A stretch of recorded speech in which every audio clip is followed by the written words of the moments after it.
Hello, all. Welcome to the WillCo Sports Power Hour live here at Tony's Eat and Drink. We're here every Monday night. My name's Charles Pulliam with the Williamson Herald. Happy to have you all on board here. If you want to check that live link, go to the Williamson Herald Facebook page. We got the WillCo Sports Power Hour coming at you here for the next hour. Once again, before we get started, I want to give a big shout out there on this great Veterans Day. I'd like to thank all our great service members before we get started, especially a great friend who just retired after 24 years of service last week, Sergeant Major Robert Bruce. I know your wife Jill has loads of work for you, bud, but please try to enjoy retirement. Again, thank you to all those who have served and are currently serving on this great Veterans Day. Again, a quick shout out to all our great sponsors here too. So this is the Tim Thompson Premier Realtors WillCo Sports Power Hour, brought to you by Gateway Tire and Service, Toyota Cool Springs, Stonegate Homes, Matthews Team Sports, Trucking for Kiera, Tennessee, Southern Trophy, and John Mayer Builders. Got a pretty good one here lined up here. We're going to talk some football and some cross country. Lots of action going on around here. We are in the high school football playoffs. We just wrapped up the state cross-country championships. Lots of Williamson County representation there. The high school wrestling season is getting underway. We also have the high school basketball season quickly approaching here with some of that first scrimmages, first practices, you name it. So lots of action coming on. Been pretty busy. Again, another fun shout-out to one of my great friends and, of course, my wife, Carrie, as well. But they competed in a 50-mile race in Tunnel Hill just this last week. My friend Joel Hahn finished that in 8 hours and 50 minutes. So a big shout out to that guy, a 50-mile race finisher. So lots of fun stuff going on here again. We're going to have Page football. We're going to have Independence football. And, of course, we're going to have some BGA cross-country represented here on the WillCo Sports Power Hour live at Tony's Eat and Drink. We're here every Monday night. We start at 6 o'clock. Happy to have you on board. First things first, let's get the Toyota Cool Springs first-round playoff high school football scoreboard out of the way here. So at the top there, Ravenwood.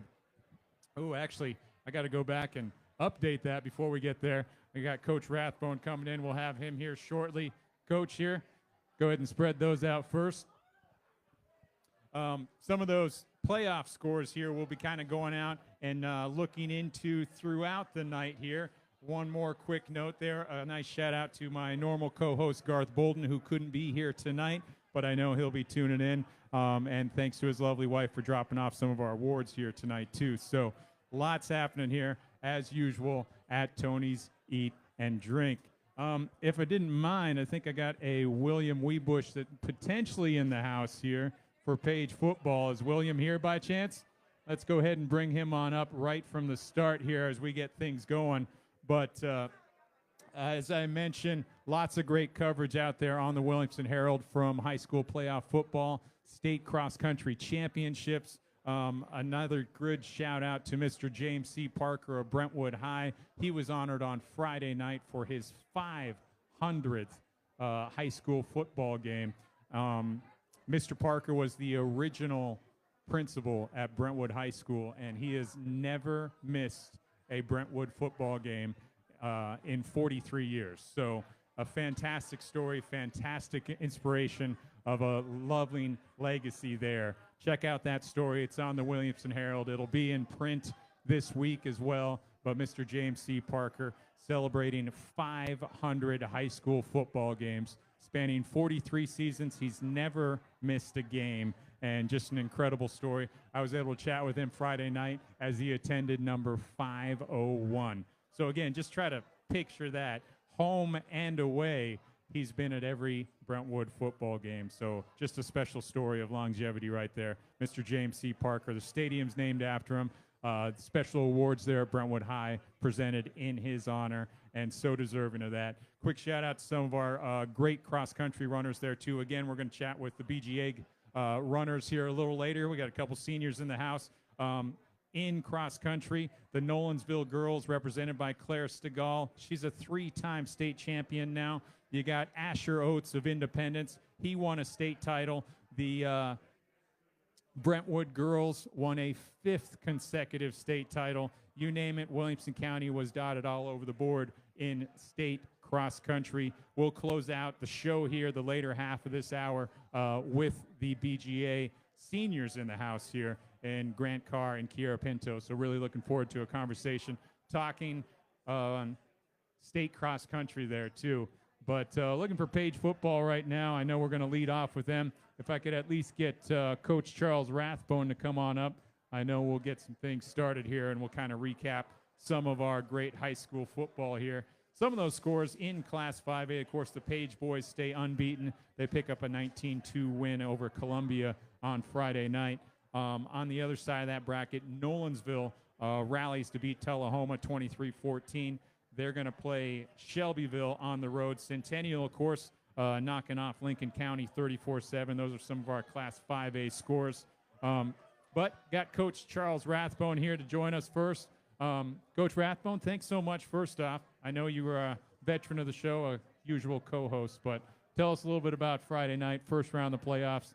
The guys get it done. I heard in your post-game comments it wasn't exactly the best football we've seen from Page, but hey, we're moving on. We're into that second round. Well, you know, I mean, defense knew what they always do. Seems like they always do. In offense, we struggled a little bit, but we were able to pull it together in the second half. And, you know, it's a testament to where these guys have brought the program when you win by 3 scores, and everybody's kind of a little disappointed that you didn't win by more. We've talked about that. I mean, just a couple weeks ago, we were like, oh, man, I don't know about this offense. And here you guys are averaging well over 35 points, but still a 19-2 win. The defense gets the job done here, holds another team to a scoreless setting here. Just talk about those guys a little bit. We talk about them so much here.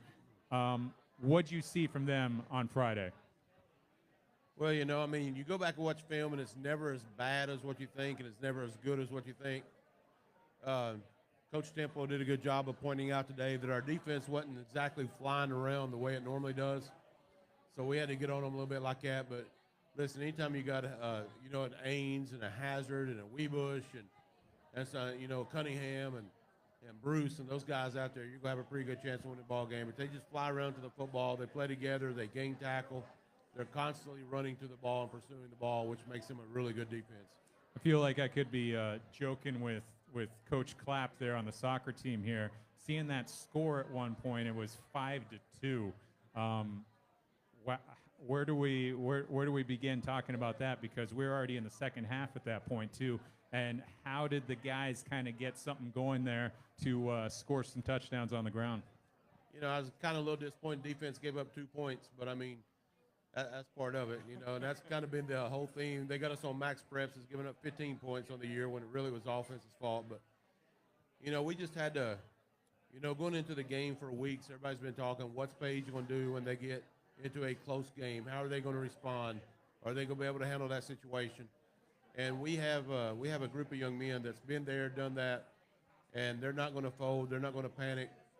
You know, oddly enough, you get up by 5 points, you kind of feel okay with this defense. So we just had to settle them down and go back to playing and get focused and playing football. The ground game, getting some things going. I know so much of that. We talk about that big front up there. You know, your son Jake, you got Connor, you got Eli, you got so many of these great guys leading the charge up front.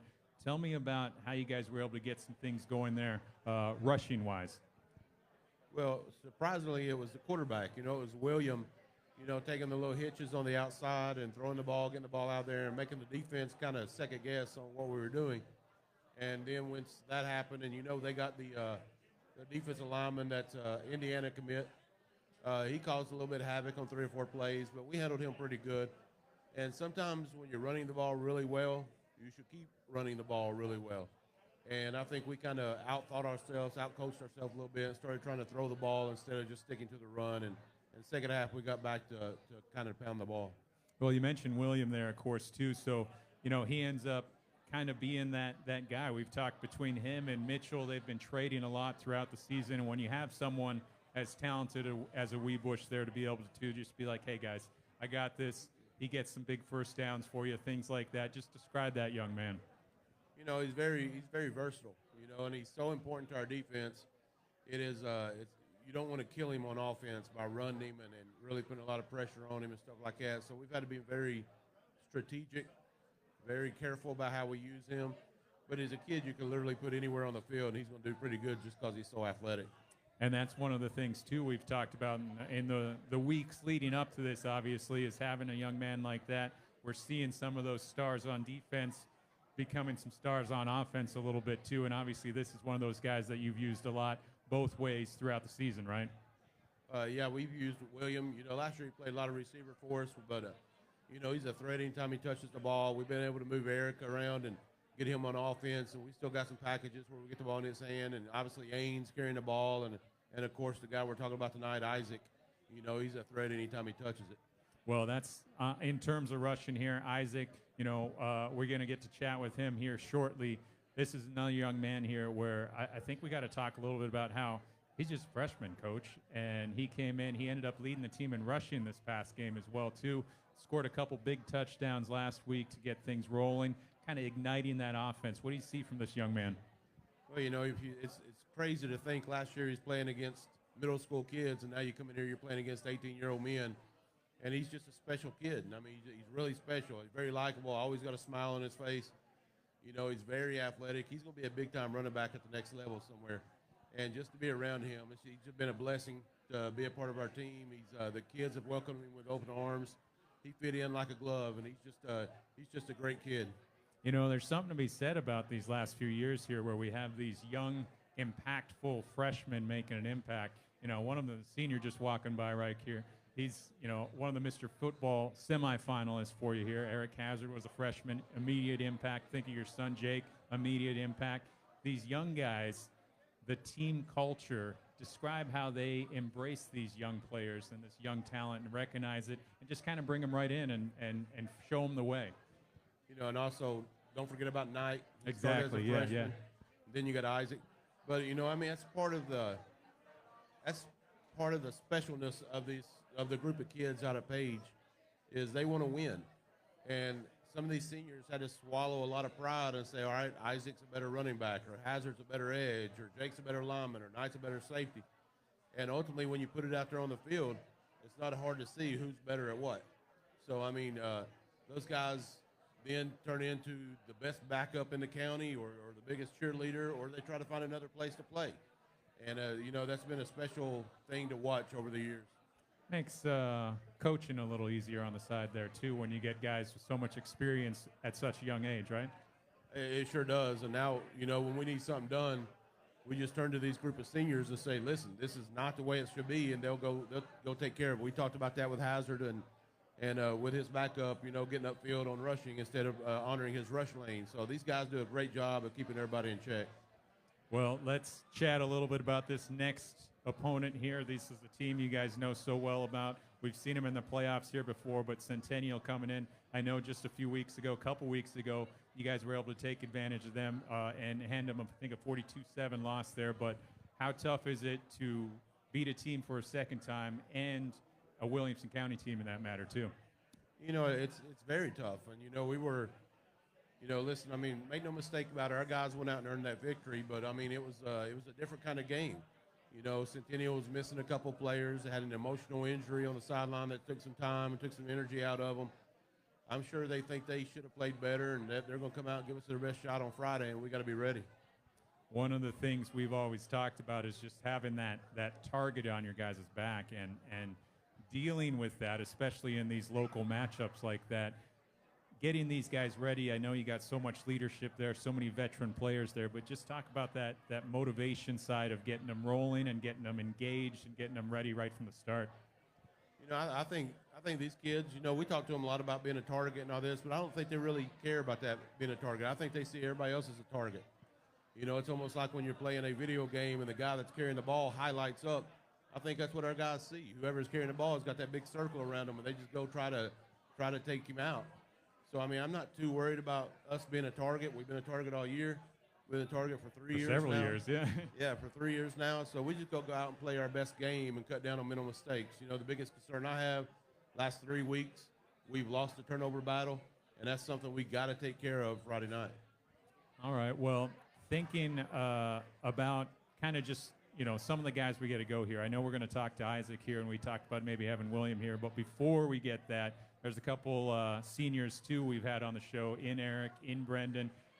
We got 2 Mr. Football semifinalists on this team. How special is that for this program? What's that mean to see those seniors recognized at the state level like that?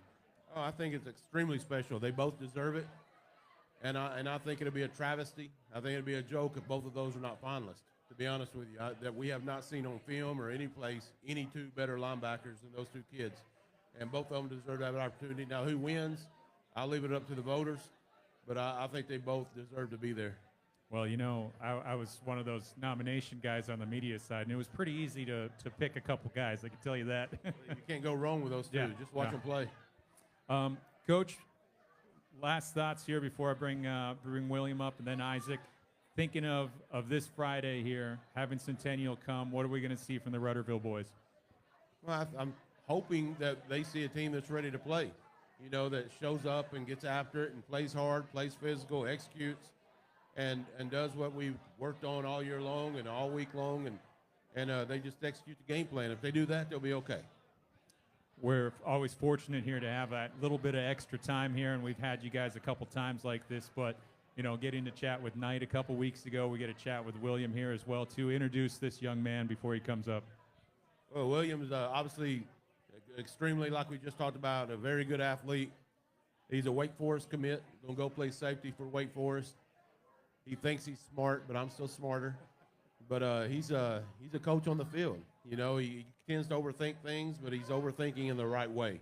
He's wanting to make sure that he's got everything down to precision, and he does a great job. And he's a guy that's only played defense for, 2 years now. Last year was his first year of defense, his second year of defense, and he's got a Power 4 commit or a Power 4 offer. So that's pretty special and kind of tells you just how good he is athletically. Love it. Coach Rathbone, thank you so much. Really looking forward to Friday and seeing this continue on, all right? Thanks for having me. Thank you. Charles Rathbone of Page High School. Thank you, Coach. Again, this is WillCo Sports Power Hour, brought to you by Tim Thompson, Premier Realtors, Gateway Tire and Service, Toyota of Cool Springs. If I can get William to come on up, we'll chat for a little bit about last week and hear some more perspective before we get our latest Gateway Tire Male Athlete of the Week in Isaac Otey to join us as well, too. But William Wiebush, welcome to the show, man. How you doing? Good. How are you? Thanks for coming, man. Definitely appreciate it. Hey, we heard from Coach a little bit about you guys finding a way to push past a tough Columbia team. Tell us about that game that Friday and just what it meant to get into the second round again. Yeah, it was a sloppy win, but a win is a win. And that's really all that matters. First half we weren't getting it done like we were supposed to. And second half, we made some halftime adjustments, just came in, got it going, and, came out with the dub. I was joking with Coach there a little bit about how, talking soccer-wise, it was 5-2 at one point, and I was like, oh, it's like a soccer match. All right. That's just one of those rare scores when you see multiple safeties, things like that. What was, I guess, the atmosphere like on the field a little bit? Because when points aren't being scored sometimes, it could just be that drag-out kind of feel. So what was it like on the field? When we didn't score a bunch of points the first half, I could kind of feel the defense was almost dejected with, not having the points and the lead that we were supposed to have. And at halftime, we came into the locker room and we were just like, guys, we are winning this game. Like, we are winning it right now on the scoreboard, and we're gonna win, the whole game. And just we had to play like it's 0-0. And that's what we say, whether we're up 35 points, whether it's a tie game, like we have to play like it's the first possession of every single game, trying to just shut down the opponent. Tell us a little bit about your game, your approach there, because obviously the offense was looking for some of that trigger in that second half. You guys are able to move the ball a little more. Obviously, Russian ended up leading the way, I think 176 yards for the team there. But what do you see offensively change in that second half? Definitely the offensive line. They played their butts off the whole game. Whether I was running it, Colt and Isaac, obviously those two guys back there running the ball opened up so much more in the pass game. Caden Ackerman, Knight Wilson, Reese Lominick, McLean Copeland, Ryder Casillas, having those five guys out there to throw the ball to, That's always a blessing. My number got called, and that's how it is. Whether I play one snap or every snap, I'm gonna approach the game the same no matter what. Now, when it comes to doing both sides like that, I know we're seeing a little more of a Brendan and an Eric helping out there on offense too, and you've always been that role throughout this season. Tell us about that approach a little bit for you to being under center. Yeah, the approach definitely starts, a few days before game time. Definitely hydrating, eating right. Because you never know how much you're gonna play. Just because it's cold outside, doesn't mean we're gonna not sweat. I get an IV every Thursday before every game, and I swear that's one of the best things I've ever done. I get a bunch of vitamins and other stuff too. It's more than just physical too. We have to watching film. I have to double up watching film now on both sides. Every night, finish your homework, watch film till it's time to go to bed. The medically and physically, it can be draining. Having to double up with everything that you do, but it's football. I love it. Why not, right? And the studies, I appreciate that a lot. One of the things we do is that John Mayer Builder Scholar Athlete Award all the time, and we love our scholar athletes. It's a student first, right? Yes, sir. Good. Well, we've talked a lot on the defensive side. Tell us a little bit about this offense a little more. Talk a little more about what it means, kind of guiding it when you can, things like that. What you've seen from your fellow quarterback in Mitchell, some of these young running backs, things like that. What's kind of stood out to you? I think one thing that stood out to me was definitely just the brotherhood in it. Whether I'm playing, whether Mitch is playing, whether Isaac's running the ball, Colt's running the ball, me or Mitch, whoever's catching the ball, like all that matters to us is the success of the offense. It doesn't matter who's getting it done, who ends up with more yards, more catches, more touchdowns. If the offense is doing good, that's all that matters to us. You got a young freshman running back who's been making some plays here, making some big strides here, and that's kind of been something we've seen on this team for a while, guys making impacts at a young age a little bit. Tell us a little bit about Mr. Isaac here. Oh, man. Otey, man, he's different. I swear. His first practice with us, I couldn't believe he was a freshman. I was like, all right, did he get held back 3 times? What's the deal? But, this man's a freshman and looks like just the rest of us, and faster than all of us except me. But he's like that. Otey's like that. So that going back to when you first see that, what timeline are we here? Are we, coming into out of the dead period through the summer? What was the moment where you first were kind of like, wow, this guy's legit? I think it was. I think he came the first day at Page was. I think it was after dead period. We had pads on, and Coach Wolf kind of just threw him in there playing running back, and usually with us is sophomores, juniors, guys that have been around the offense and they know what they're doing. And he got in there, and at first, I could tell he had no idea what he was doing, which is expected. He's a freshman, new offense. But, once we got him pointed in the right direction, whether he was running around, running over, making a fool out of people in practice, which is just not usual for our practice at all. We're always practicing hard and everything. But it was like night and day. Just the look that we would get, on defense. I actually saw it the first time on defense. We were in a defensive period, and the scout offense was just gashing us left and right. And I'm like, why are we what's the deal? And Otey was back there. Yeah. That's what it was. And just another freshman on the other side being like, what is going on here then, huh? Not bad. Well, thinking through this season here, and then these last couple games, for example, he ends up leading the team in rushing in the first round of the playoffs. You're right there, obviously, too. Last week, he has those 2 big touchdowns in the first quarter to just kind of ignite that scoring and set that tone. Describe a couple of those big games you've seen from him. Oh, yeah. The Nolo game, they started with the ball on the 4-yard line. We got to stop. They punt, and I think it was the first play from scrimmage.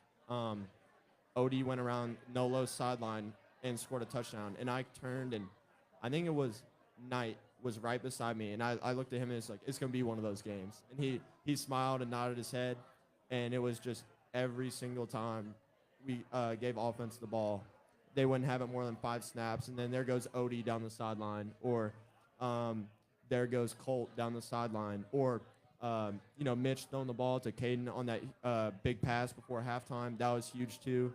But it definitely makes an impact especially when we can do it early on in the game. We've talked to so many. There's so many stars on this team, so many great veteran leaders like yourself here. Tell us, I guess, thinking of that, not trying to move on here because I know we got many weeks left here and some really important games here, but you're a Wake Forest guy, man. Tell us about that future plan for you and what it's like knowing where you're headed in college. Yeah, it's definitely exciting. My first time on campus was actually in May. I think it was the last day of May. The first day, I went to a prospect camp, balled out, and they kind of looked at me and they're like, hey, we love you, but, we're going to have to wait a few weeks because we got some guys. And I was like, all right. And then, a couple weeks later, I ended up committing to Memphis. And then August 1st, the first day of official offers, they offered me.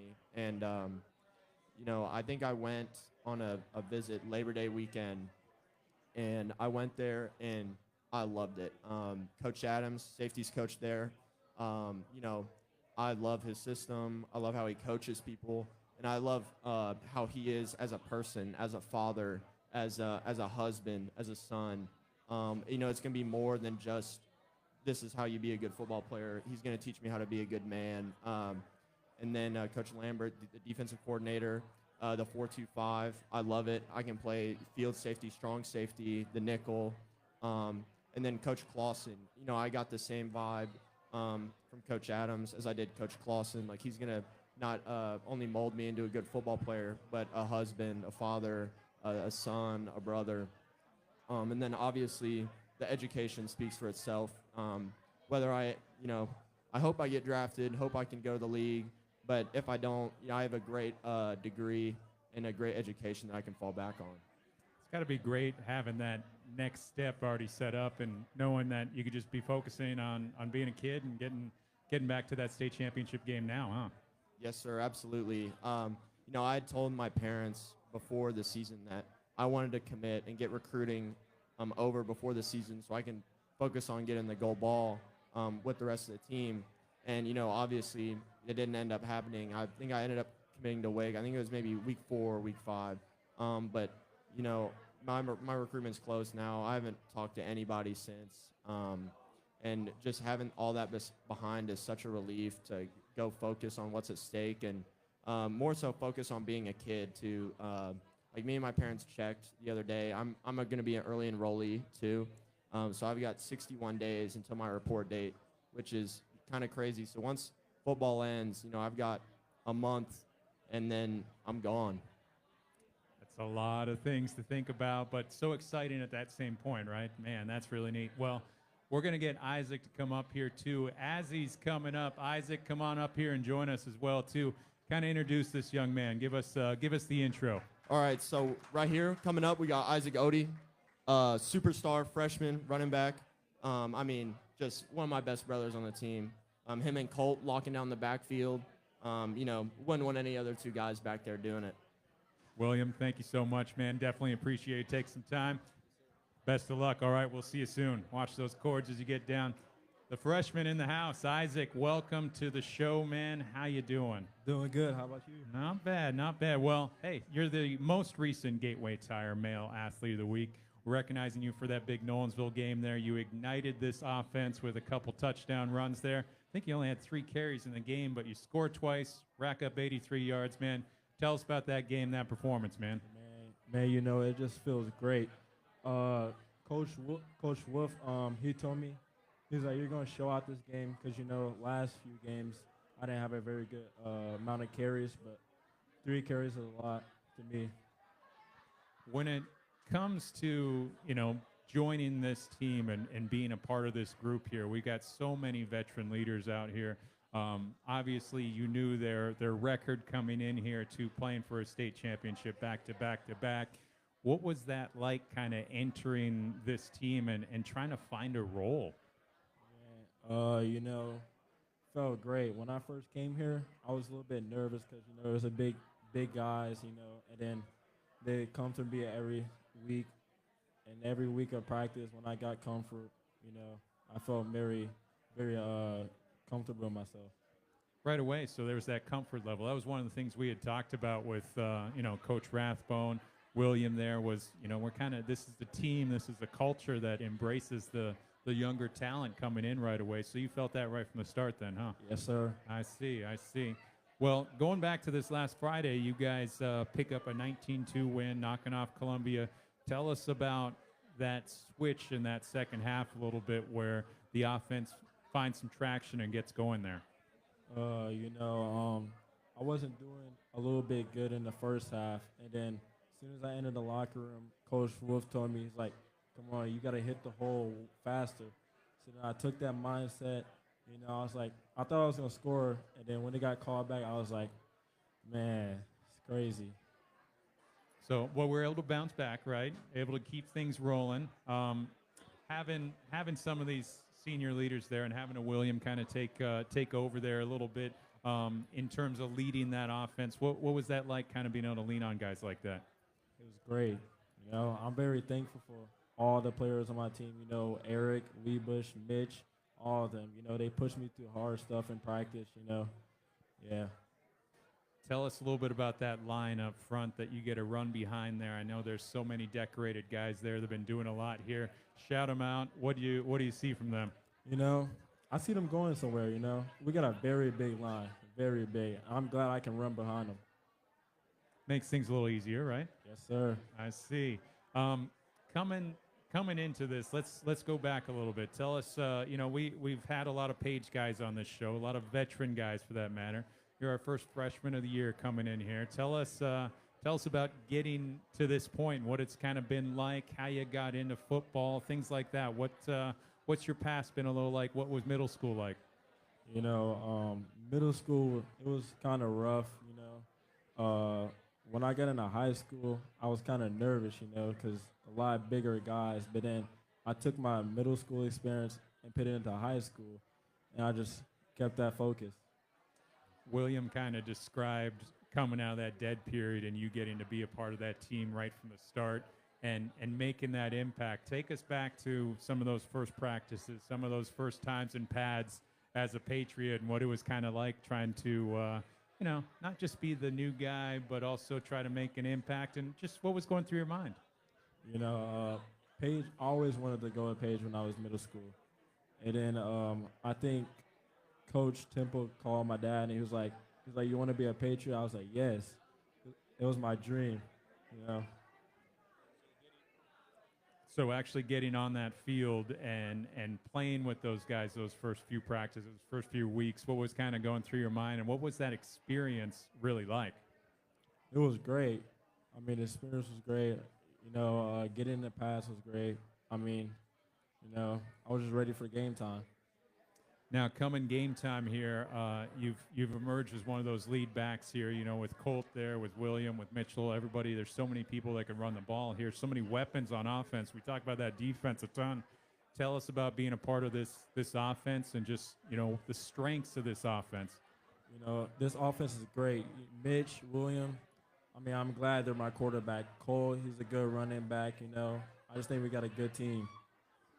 When you're getting out there on the field and finding some rhythm, things like that, give us some of your big moments, some of the things you like to do, and just what it's been like so far. I just go out there, focus and dominate, and just run through. All right.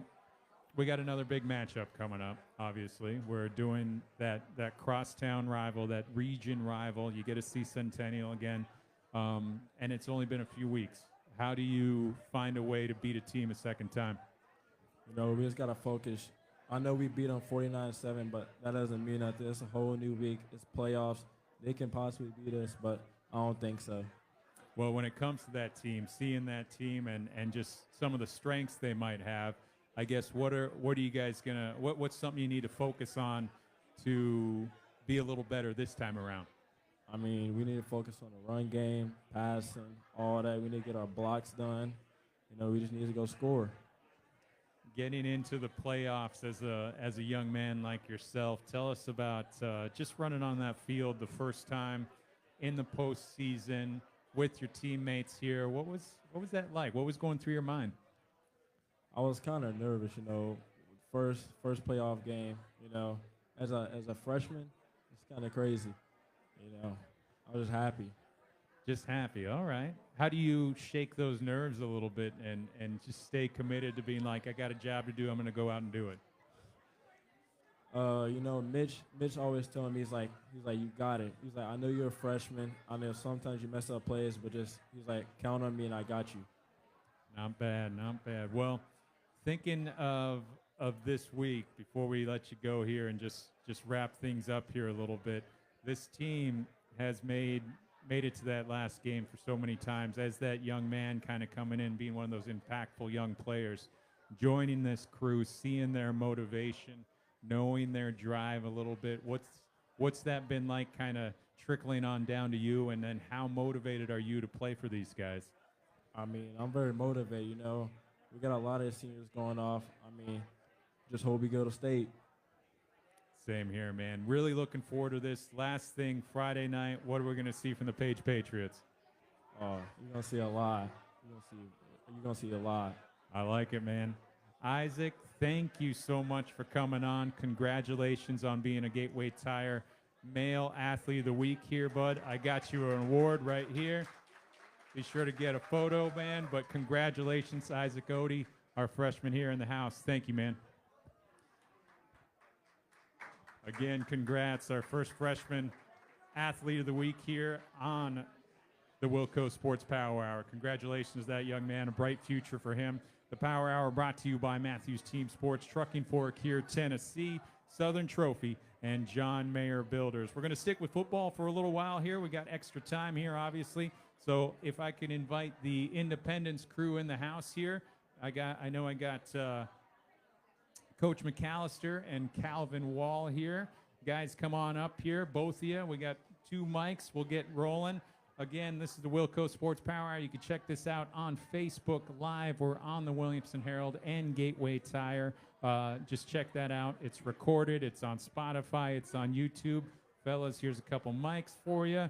Go ahead and get set up. Guys, first off, welcome to the show. Thanks for coming.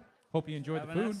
It was good. Not bad. Not bad. All right. Coach McAllister, defensive backs coach, right? Yes, sir. I like it. Okay. Well, we got a young man in Calvin Wall here, senior for this team here. Introduce us to Calvin here real quick. What do we know about this guy? Calvin is one of those that you wish you had probably 10 more on the field at the same time. A kid that just works his tail off, is always there, leads by example, and you can't find anybody to replace him just because he does what he's supposed to do, and is a great teammate and great player. Kind of makes life easier as a coach, huh? Absolutely. He's almost an extension of you on the field and kind of helps get everybody else going in the right place. So, Calvin, we've talked about you on the radio, talked about you in the paper a ton here about just being one of those guys that just has that heart. You're just one of those guys that grind stuff out, always making plays, always up. Tell us a little about your focus, your drive, and what it's been like playing football for Independence. Oh, I mean, playing football for Independence has been amazing. I don't know. It's such a strong community, and I don't know. I feel like that's what drives me for football.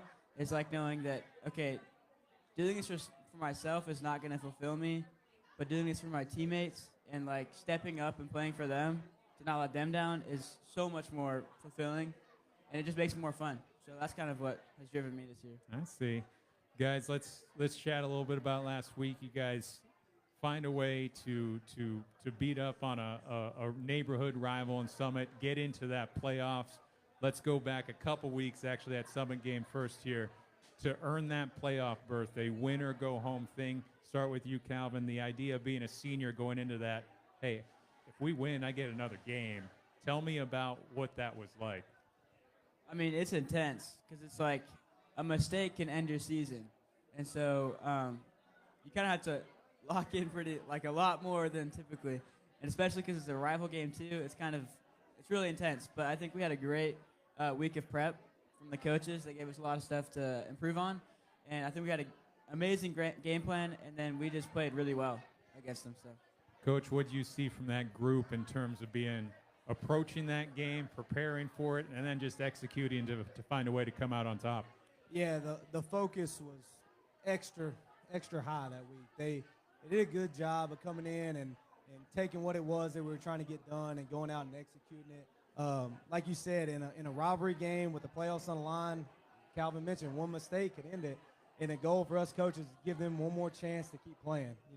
See how long we can ride this wave and just keep going. But they worked hard, they prepared the right way, and it ended up coming out on the right end of the game. Been such a grinding, gritty season with so much tough competition. Just being in this region alone, picking up some much-needed wins to get in that playoffs. What did that say about this team, Coach, in terms of grinding one out like that? I think it says a lot about the leadership that these seniors had. They were willing to come to work every single day, even when things weren't quite falling the way we wanted them to fall. But they didn't give up. They kept fighting. And we had one more opportunity. They came out, they executed, and found a way to keep playing. Calvin, tell us about that toughness of this league, of that schedule, playing some of the best teams in the state night in and night out, and you guys are always battling and you're always right there, it seemed like. I think it's really fun because beating any team in our region is it's a way bigger accomplishment than somewhere else. So I don't know, it's really it's fun. It's really nice. I like it. Not too bad, right? I mean, it's a constant challenge every week here, right? Yeah, every week. I see. Well, tell us about, I guess, one of a standout memory or something like that from this season. I know there's probably got to be plenty here. I'm going to ask Coach the same thing, but for you, give us something that really stood out to you, a big play. I know that I'm thinking a couple returns that might come to mind here, but give us some big standout highlight reel plays from Mr. Calvin Wall. I think the best play this year was the opening touchdown against Centennial because we got shut out our first two games, and so the feeling of finally scoring against Centennial was amazing. I've never felt that just great after a touchdown or anything. So that was probably my favorite play all year. All right, big breakthrough style moment for the team, for you guys. I get you. Yeah. All right. Coach McAllister, thinking of this young man, give us a play or two that really stands out that might epitomize Calvin. Man, with Calvin, it's anytime he touches that ball, there's a chance that he's going to make something happen that's going to wow you and have obviously a positive impact for us as a team. So those punt returns, those kick returns, like you just mentioned, even leading back to last year, some of those returns, you just how did he get through there, And obviously there's some good execution by his teammates too. But he just finds a way. When you think he's about to get tackled, he'll break a tackle. All 35 pounds maybe? I think so. He'll find a way to keep running, and that's what's exciting. Watch him play and see the great things that he was able to do these last couple years. Guys, this last week, I know it didn't end the way we wanted to, but at the same time going and battling against a really tough team, a very talented team that you guys had on the ropes. You're a play away, that kind of thing. Calvin, first off, explain that start to that game and what it meant to kind of have that edge pretty quickly and trying to hang on to it on the road, you name it, win or go home, that kind of thing. Just give us a little feel for that game. I mean, I felt really encouraged because I was pretty nervous going into the game. They're the number one seed there. I think they're 9-1. And so walking out at halftime and being okay, we're up right now, 14-7 or something like that, and we can actually win this game. It gave us so much. I feel like it gave us a lot of confidence. And then, I don't know, fourth quarter came around and it kind of lost it, I guess. Well, that's, again, being that big underdog coming into a region champion, 9-1 Stewart's Creek. You guys had that 14-7 lead. What was going right initially? How did you guys stay in front? What was that start like? I think our defense played really well in the start and gave the offense lots of opportunities. I think they forced a punt, and we got the ball on their 40, maybe 35-yard line. So that was huge opportunity. And then they just kept them off the field pretty well. most of the second half, which was really helpful. Coach McAllister, thinking of that matchup, thinking of that game. Guys go out, they get some stuff done right from the start. What was going right? The kids were just executing. They were doing what we were asking them to do, coaching wise, and they were going out and making plays.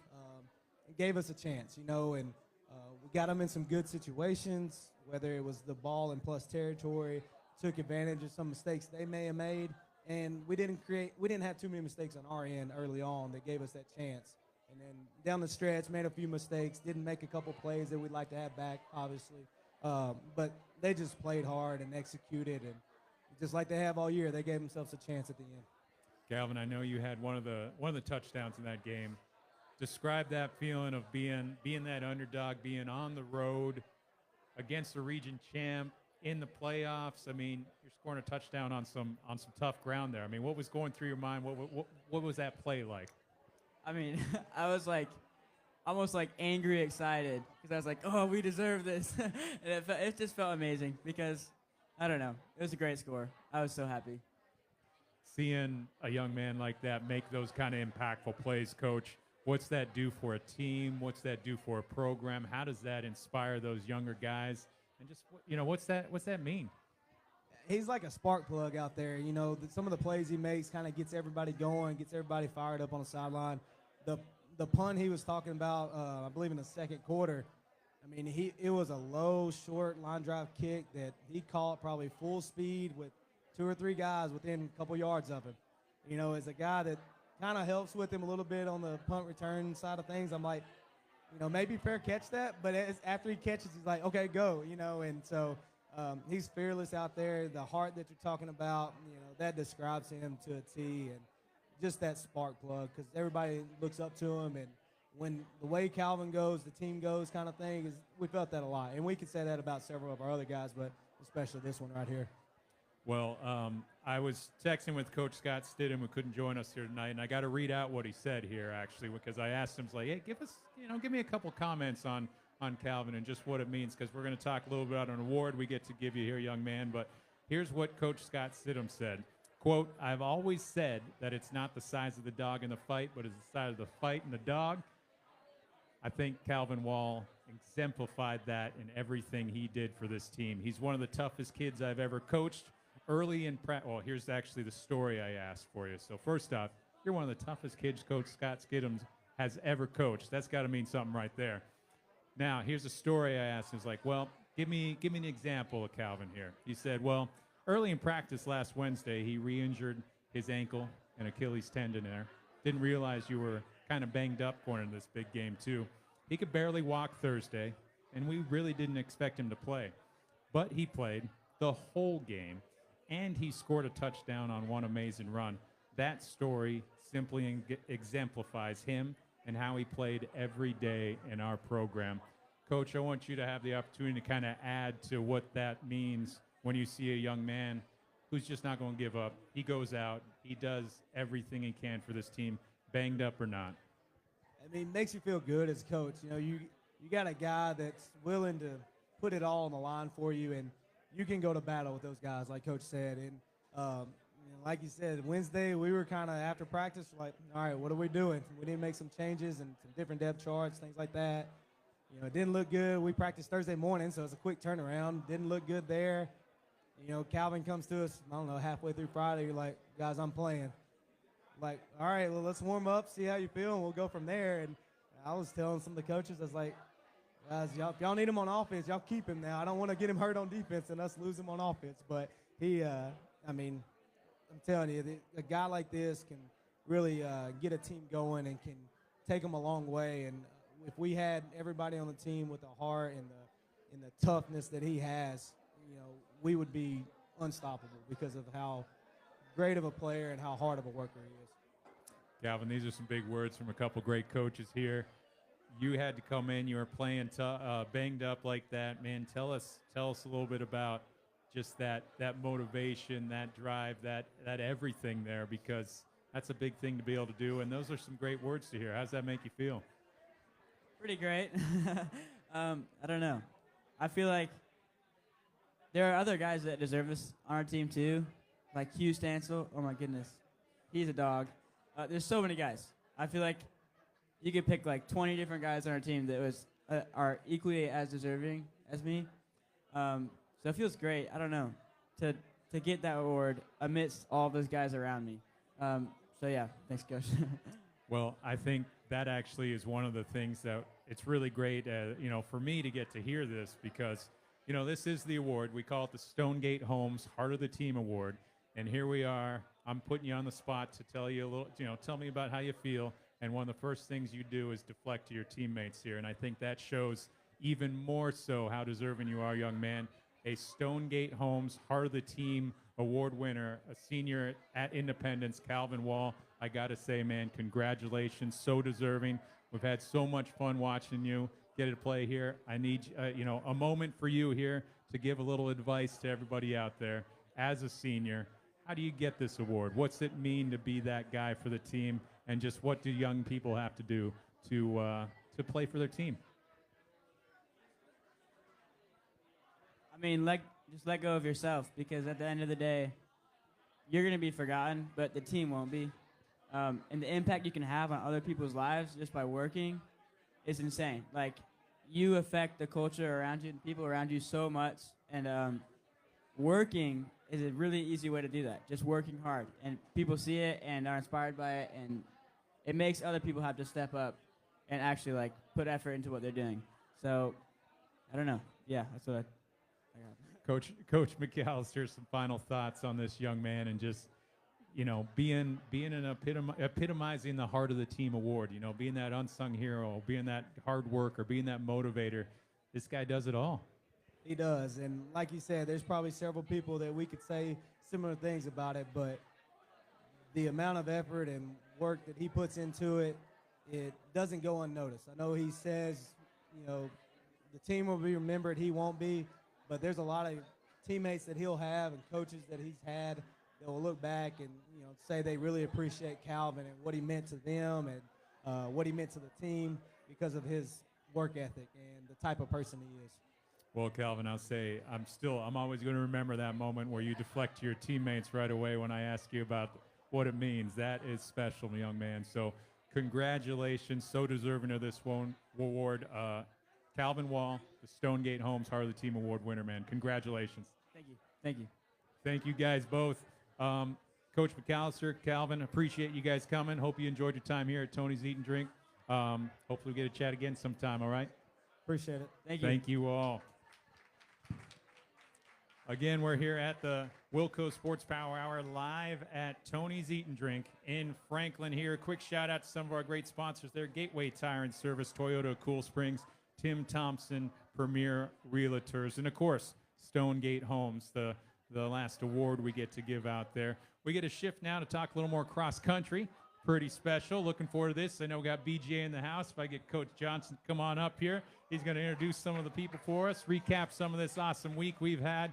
Again, Thursday, Friday was all cross country at Sanders Ferry Park in Hendersonville, and of course the BGA runners there making some history, Coach. Yeah, it was a good Friday in Hendersonville. It was a great day for BGA. Well, when you think about that, Coach, to kind of recap it a little bit, tell us a little bit about what this meant, not only boys, but girls as well, too.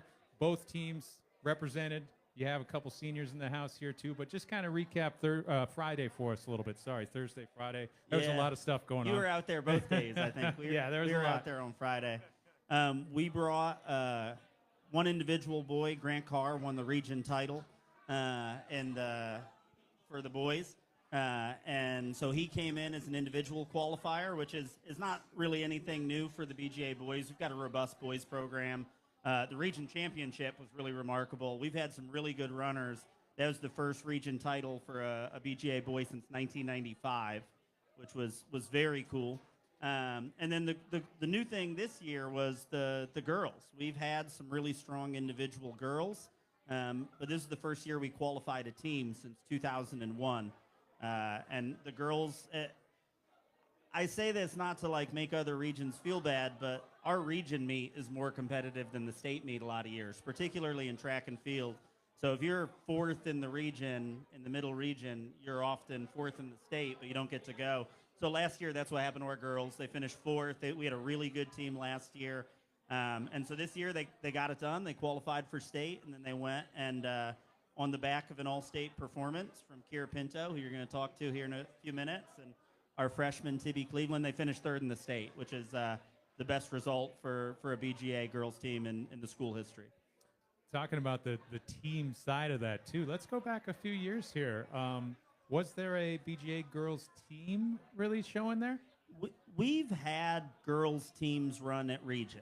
So we're a small school with a really robust girls soccer program, and girls soccer finishes about a week earlier than cross country. So in the past, we've had one or two dedicated cross country runners. And it's nothing new to qualify girls. I think every year that I've coached, we've had at least one girl running the state meet. The really remarkable thing that happened last year and then really continued this year was we got 7 or 8 girls who were at practice every day, and you saw it in the results. That it's just a different vibe when you have like a dedicated team. You got to arm wrestle Coach Morrissey all the time for athletes, right? I know who wins that match, so I don't try and arm wrestle Coach Morrissey, but she has been super generous in terms of allowing her athletes to run. A lot of those girls are looking at playing soccer in college, and so it's been really cool to have those runners come compete with us. But it definitely felt special to kind of all of our scoring runners this year, both at regional and state,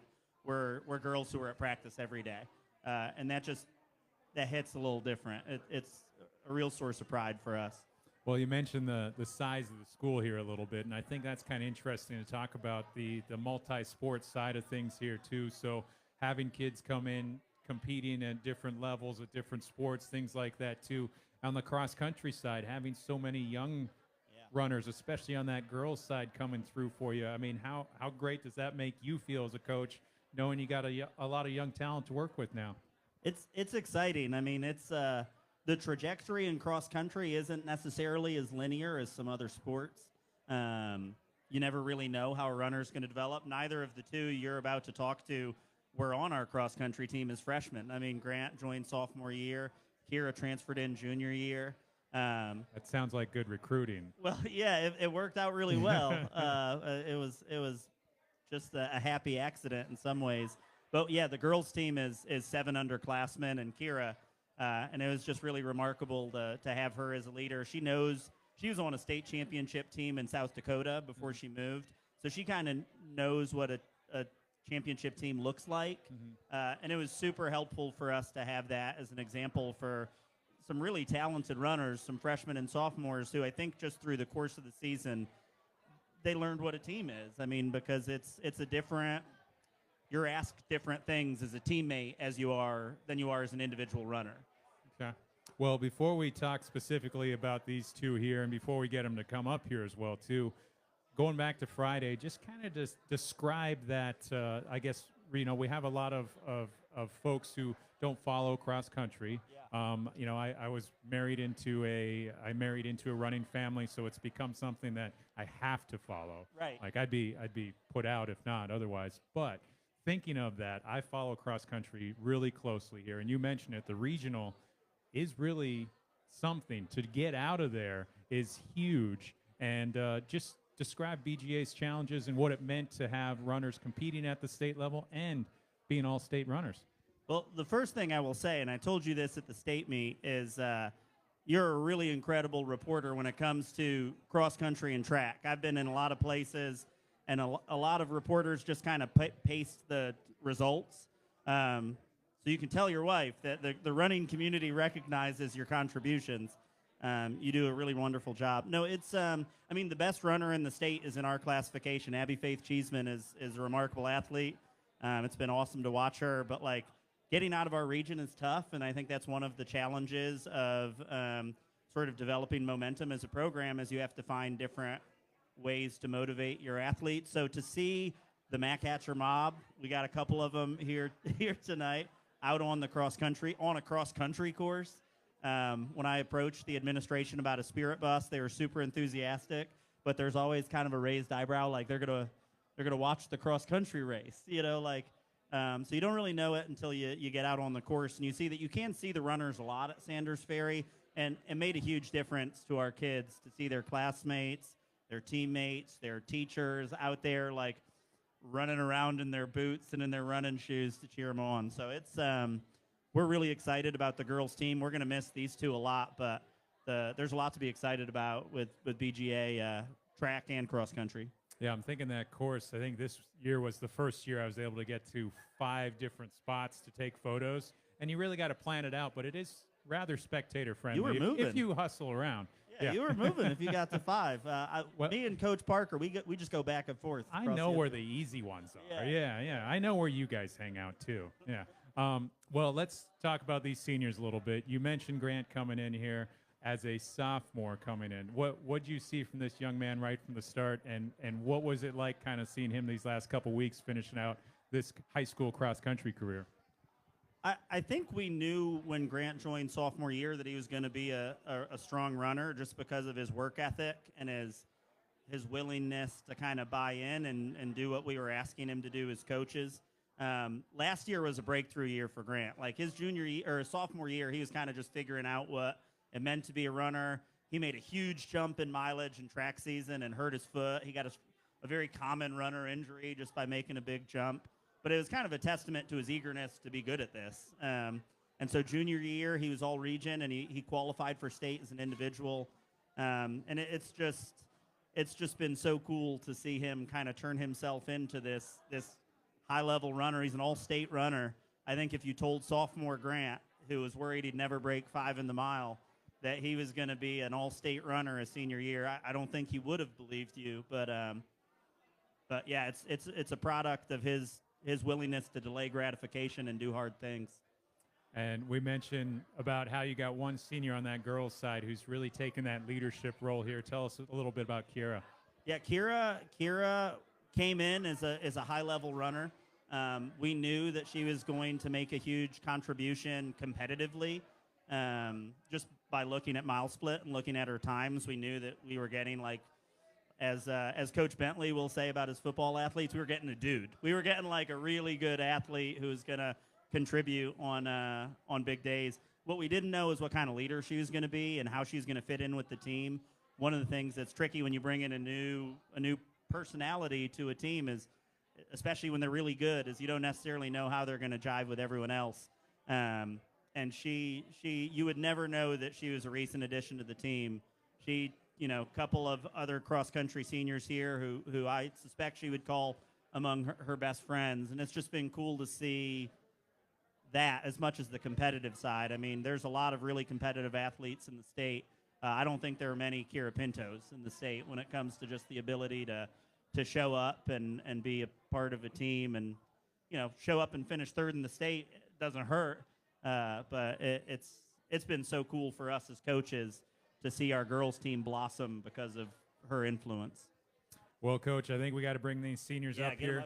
Thank you so much for coming on and kind of introducing them for us a little bit, and congratulations on a great year. Thanks, Charles. Seniors, come on up here. Our final guests of the night here on the WillCo Sports Power Hour, brought to you by Tim Thompson Premier, Realtors, Southern Trophy, John Mayer Builders, and Trucking for Kiera, Tennessee. Here you go. Each of you get a mic. Thank you, first off, for taking the time to come up and relive some of the glory from Friday, you two. How's it feel after the weekend's kind of subsided and realizing you guys are all state finishers? It's nice to know that like all this work we put in over the summer, all the running is finally paid off, because you're always kind of like, even when you're working as hard as you can, you're skeptical that like you won't get the results you want, but it's nice to know that has been fulfilled. I see. Again, I forgot to introduce everyone too. Grant Carr here, Kiera Pinto, seniors at BGA. Thank you so much, Kiera. Third place finish at the state meet. Man, how does it feel a couple days later? I mean, amazing. Third place, I couldn't ask for anything better, and my teammates were there with me, which is amazing. Teammates are here today. I mean, the thrill still hasn't faded off yet, so. Grant, we got to talk a little bit about this crazy run at the regional here a couple weeks ago. to kind of catapult you into the stateside here. What was going on there? How great was that region win?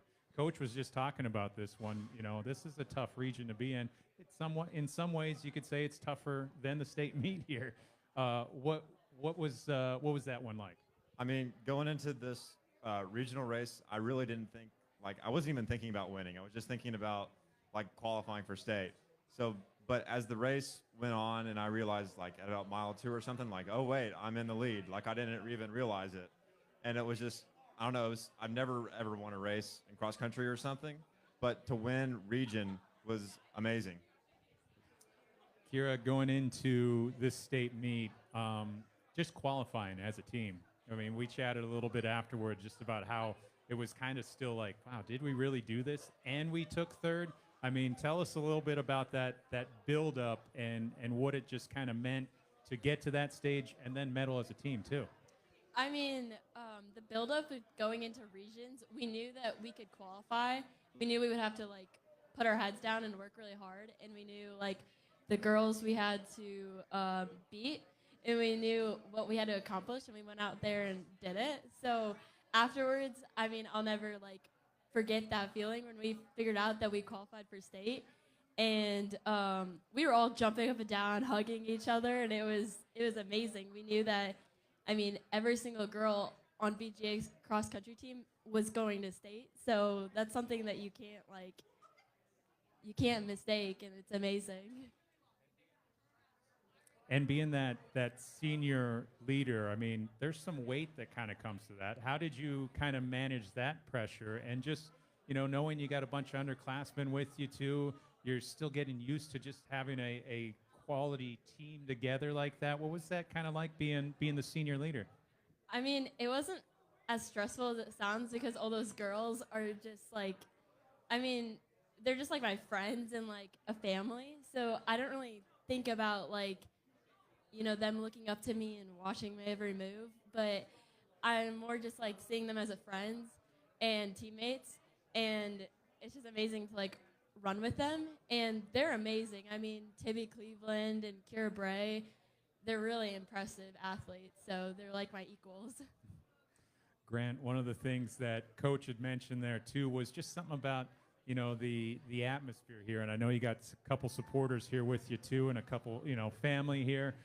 That meet, having some students, having some friends cheer you on and seeing them at multiple spots during the race. I'm going to ask Kiera the same thing. What did that do in terms of just driving you and motivating you? Shout out again to Matt Catcher Mob for being here. But just hearing the whole, like, all my friends chanting Grant, Grant, Grant as I went up the big hill for the second time, it motivated me to carry out my goal every race is just to, like, run my own race in the first mile and then start moving up. And it motivated me to go and pick out the next runner in front of me and to go keep moving up. And Kiera, the same kind of thing, thinking about seeing some cheering from your friends. You don't get to see that very often on the cross-country side. So what was that like for you? Actually, it was pretty unique because the BJ Matt Catcher Mob bus actually broke down. So we were informed for the girls that they weren't going to be there. So some girls were relieved, some girls were upset. But then we kind of turned the corner after the first mile, and all our friends and all of BGA was right there. And, like, I mean, you can see it in the photos, like, people's faces dropped, you know. They were so happy. And after that first mile, you're starting to feel it in your legs. And just, like, seeing everyone there cheering us on just really made me, like, push up those hills and finish strong. So being a senior, entering a state meet, Grant, tell us a little bit about just that. I don't know, there's got to be a lot more nerves than usual, I would think anyway. Going out one more time, competing on the state stage, things like that. What's kind of going through your mind, and just how'd you go out and compete, and how'd you stay motivated, and all those things? One of my mantras I carry with me throughout my races that I like say in my head so I can get motivated is like, this is your last year. Like, this is all you have. like, and make the best of it.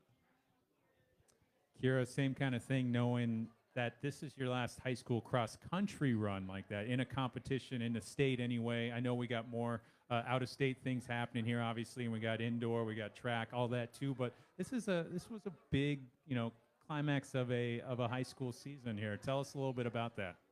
I mean, with every race, I kind of just approached it with, like, have the most fun I can because this is it for high school. So I just wanted to go out there and have fun with my teammates. And no matter how nervous my, the underclassmen were, I just was out there and just was, like, joking around with them and having fun. And that was my goal for every race. Like, no matter my time or placement, just have fun.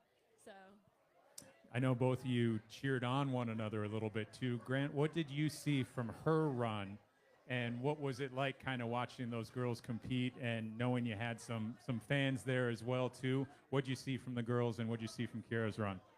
I mean, from what I saw from Kiera in particular, when I went to the second mile to cheer the girls on, I saw that Kiera was in third place, and she was moving up, and so I was like, get silver, like win. And so that motivated me so much because I knew Kiera was fast, but like with Abby Faith and all those other girls in the race, I didn't know that she would be on a podium spot, and so that just inspired me a lot. And Kiera, watching this guy, I mean, he was representing BGA in the boys' side. I know everybody was following him. So watching Grant compete, what did you see from his run? I mean, Grant's one of my best friends, so watching him win regions was amazing. I mean, I was so happy in that moment when he won regions and he was climbing up there. It was amazing, and it motivated me for state. I was like, if Grant can win regions, like, I can get on the podium. So then I went out there and did that, and then when I saw Grant and he had an amazing second half of his race, it just made me really happy. All right, thinking of that next stage here a little bit, I think, Grant, you and I chatted briefly about that, but tell us a little bit about some of the future plans. As a senior here, what are we thinking for the college route? So I've talked to some college coaches, but I'm not quite sure where I'm going to run yet or if I'm going to run in college, which I hope I will, but I'm just going to really have to see like where my acceptance is, how it pans out. Says the sophomore kid who was worried about breaking 5 at one point. I guess you could say that. Yeah. Okay. Kiera, how about the college plans for you? I'm going to compete cross-country and track at Belmont next year and the next 4 years. So that's what the future is looking. You're going to put in a good word here maybe if we need to, right? Yes, of course. Okay. Grant's going to be up there with me. Well, last thing, thinking about the future of this program to make Coach Johnson really proud here, thinking about what's going to come from this team. I know you two being all-state, having a couple other girls there too. What do we see from the future of BGA? What's it going to be like? So this year we've had some really, really strong underclassmen, like freshmen that came in. Like talking to the middle school coach last year, she was like, well, we don't really have anyone that's like going to be super competitive, but then seeing the turnout of the freshmen this year really like giving me a lot of hope for this program in the future because they ran like super fast and they're contribute greatly to the culture. And Kiera? I mean, our team is all underclassmen this year, and they're all really fast. And next year they're going to be just as fast, so every other team better watch out because they're going to be qualifying for state and they'll be up there. So. Oh, I like it. Coach, I think you got to be happy about that, right? We got lots to work with. Guys, thanks so much for taking some time, coming and reliving some fun Friday here. Really looking forward to following you throughout the rest of this year as well. Congratulations, all-state placers here from BGA in Division II-A. Grant Carr, Kiera Pinto, thank you so much. Thank you for having us on.